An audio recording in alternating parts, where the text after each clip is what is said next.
hovlida o'g'lim. Keyingi yil 9ni bitirganda, o'sha Toshkentga o'qishga kirganda, shu domida yashaydi-da. Dom olib berganman. Bemalol olib kech payt qizlarni olib kelib, gaplashib. Sizlarni boylanib kelmasa bo'ldi. Boylanib kelaversin, bemalol. Iloji bo'lsa ikkita olib kelsin. Adashni o'ylasin deyman-da.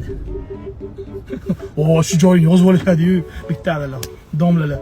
Keyin domlalarga tashlab berishadi. Aziz ko'rdingizmi, yil otasi o'g'lini 5 ga 1 urganini gapiruvdi. Endi o'g'li kvartiraga dadasi bilan o'ziga qiz olib kelish haqida gapirdi. Voy bu qanday bedodlik. Endi kelajak avlod nima bo'ladi?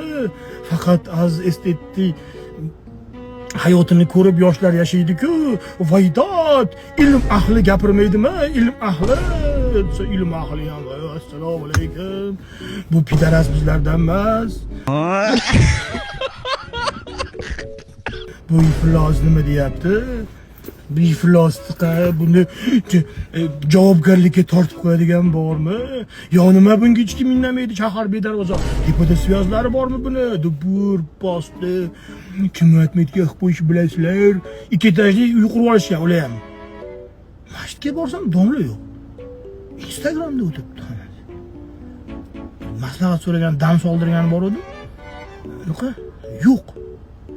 Qani ular desam Instagramda deydi.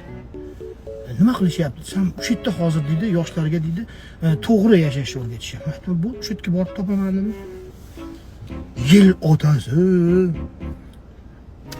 bittasi estetdi o'g'li jalab 5 ga 1 urgan qolgan hamma bolalar jalab dabba bilan. Kiyimiz yirtiq ekan, aka pulingiz yo'qmi? Yo'q-da. Shuning uchun jonli efirga chiqib xalta berib konsert beryapman. Kartani qo'yib qo'ygan, pul tashlaylik. Bitta mayka olib ustimga.